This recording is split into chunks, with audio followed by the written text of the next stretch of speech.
Unbalance diet अगर खाएंगे तो क्या होगा। इसके अलावा हम डेफिशिएंसी पर बात करेंगे, आयरन की जो कमी है उस पर बात करेंगे, और बाद में करेंगे कि अगर विटामिन सी की कमी हो फिर क्या होता है।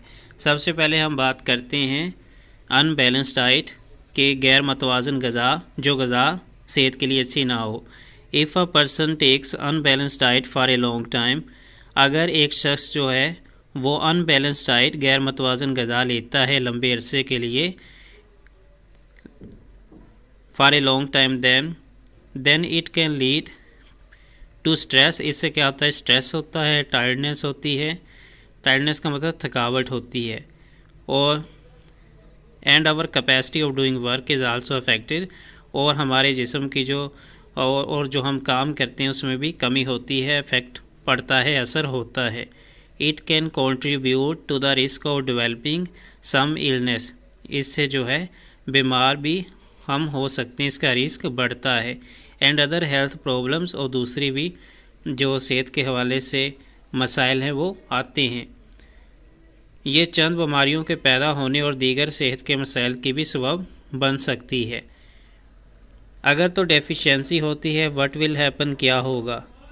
If there is deficiency of iron in the food, अगर खुराक में आयरन की कमी हो फिर क्या होता है। Iron is required in food for the proper functioning of thyroid gland, thyroid gland के लिए जो है मुनासिब काम करने के लिए आयरन ज़रूरी होता है हमारी खुराक के अंदर। If there is no iron in our food, अगर हमारी खुराक में आयरन नहीं होगा, then it can lead to goitre, तो फिर क्या होगा, गोइटर जो है उसका सबब बन सकता है। आयरन डेफिशिएंसी आल्सो काज एनीमिया, और अगर आयरन ना खाया जाए, खुराक में ना हो, तो एनीमिया का सबब भी हो सकता है। अगर विटामिन सी वो ना हो हमारी खुराक में फिर क्या होगा। विटामिन सी ब्लीडिंग होगी, उससे गम्स, जॉइंट पेन होंगे, जोड़ों के दर्द होंगे, नोज़ ब्लीडिंग हो सकती है। तो इन चीज़ों से बचने के लिए, दांतों की हिफाजत के लिए विटामिन सी भी खाया जाना चाहिए। जो हमारे गम्स हैं, मसूड़े जो हैं, उनसे अगर खून बहे तो इसलिए हमें विटामिन सी खाना चाहिए। Some people do not eat meat. What should they eat to meet the deficiency of protein? अगर कोई गोश्त नहीं खाता, तो वो लोग प्रोटीन्स किस तरह लेंगे अगर उनको गोश्त नहीं पसंद।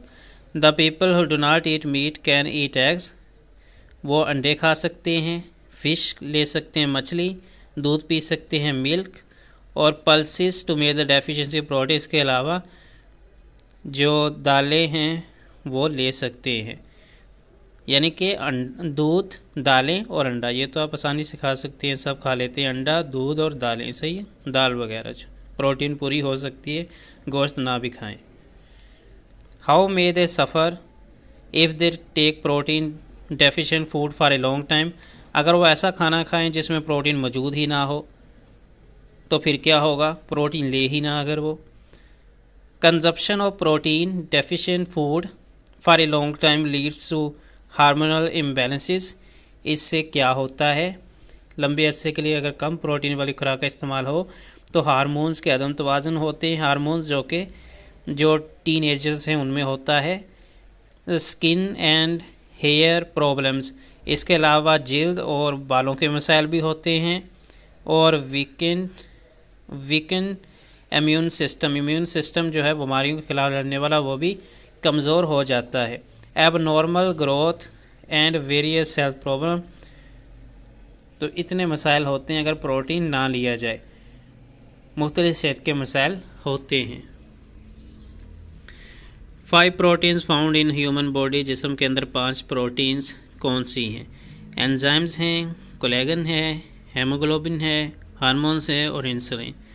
तो ये 5 जो हैं प्रोटीन्स होते हैं जिस्म के अंदर।